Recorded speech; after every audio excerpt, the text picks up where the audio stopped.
সফলতা ব্যর্থতায় মোড়ানো ডক্টর মোহাম্মদ ইউনূসের নেতৃত্বাধীন অন্তর্বর্তী সরকারের ১.৫ বছর।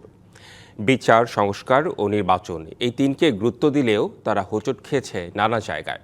এর মধ্যে সবচেয়ে বেশি সমালোচনা সংস্কার ও আইনশৃঙ্খলা নিয়ে। তবে একটি সুষ্ঠু ও গ্রহণযোগ্য নির্বাচন সহ বেশ কিছু বিষয়ে অর্জনও আছে আলোচনায়। নতুন গণতান্ত্রিক সরকারের কাছে দায়িত্ব বুঝিয়ে দেওয়ার পর অন্তর্বর্তী সরকারের সফলতা ব্যর্থতা নিয়ে এখনও চলছে চুলচেরা বিশ্লেষণ।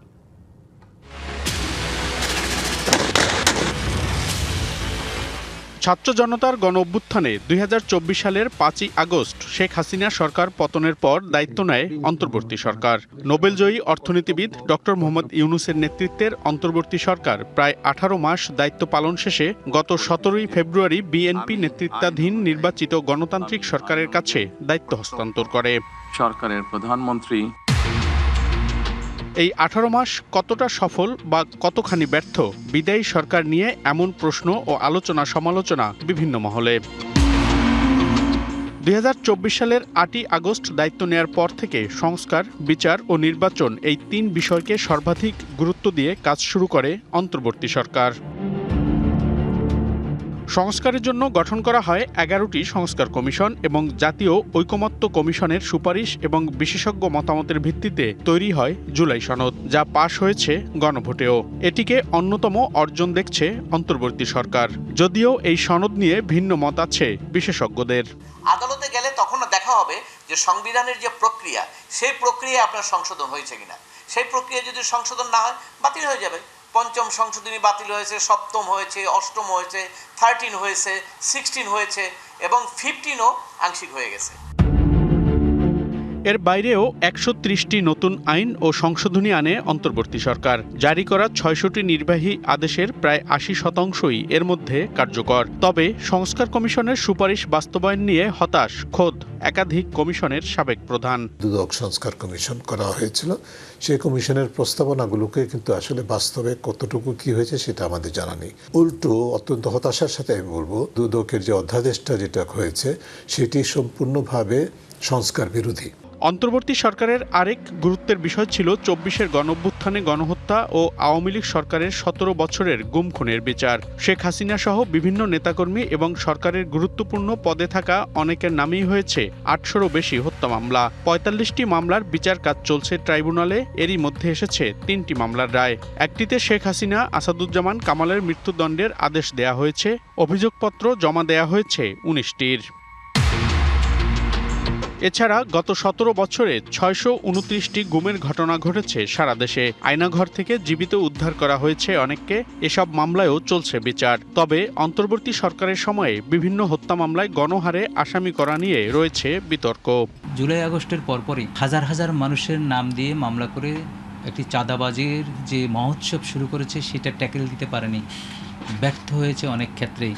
বিশ্বের নানা প্রান্ত থেকে রেমিটেন্স লেনদেনে নগদ নিয়ে এলো হার না মানা হার অফার। সর্বনিম্ন ১০,০০০ টাকার রেমিটেন্স নগদে পাঠালে স্বর্ণের হার জেতার সুযোগ। অন্তর্বর্তী সরকারের সবচেয়ে বেশি গুরুত্ব ছিল নির্বাচন।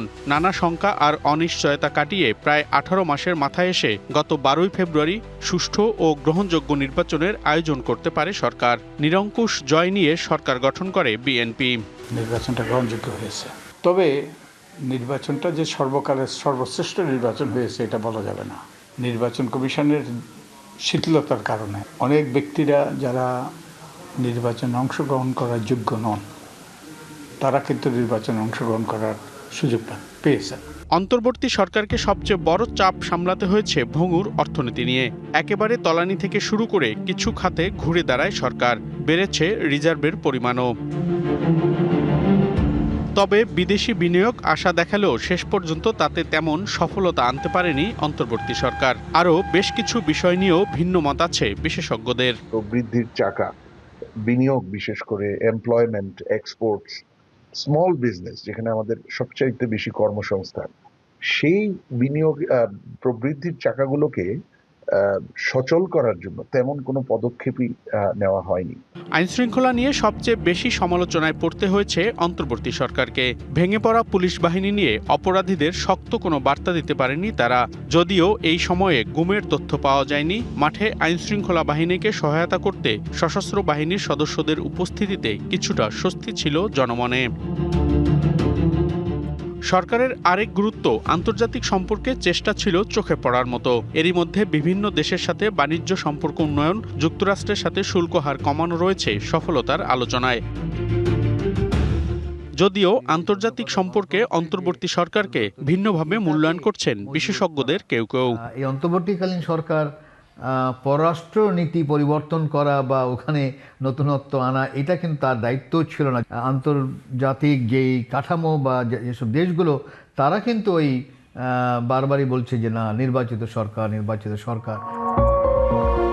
জাতিসংঘ মহাসচিব সহ বিভিন্ন সংস্থার তৎপরতাতেও দীর্ঘদিনের জটিল বিষয় রোহিঙ্গা সমস্যা সমাধানে কোনো সফলতা আনতে পারেনি অন্তর্বর্তী সরকার।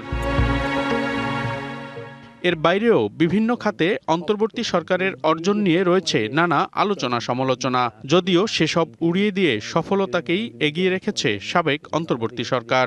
ইন্টারিম গভর্নমেন্টগুলো অনেক ক্ষেত্রেই পাবলিক সাপোর্টটা খুব দ্রুত হারিয়ে ফেলে। আমাদের ক্ষেত্রে পাবলিক সাপোর্টটা প্রথম থেকেই ছিল, প্রায় 80% সাপোর্ট সব সময় ছিল। মানুষ অনেকে বিভ্রান্তি ছড়াতে চেয়েছেন, কিন্তু মানুষ কিন্তু তাদের লক্ষ্যে স্থির ছিল। তারা জানতো যে এই গভর্নমেন্ট তাদের কথা বলছে এবং তাকে অকুণ্ঠ সাপোর্ট দিয়েছেন। তবে সবকিছু ছাপিয়ে নির্বাচনের মধ্য দিয়ে বিএনপি নেতৃত্বাধীন একটি গণতান্ত্রিক সরকারের হাতে ক্ষমতা হস্তান্তরে দূর হয়েছে সব অনিশ্চয়তা ও অন্ধকার, আর তাকেই সবচেয়ে বড় পাওয়া হিসেবে দেখছে বাংলাদেশ। মনিরুল সোহাগ, ডিবিসি নিউজ, ঢাকা।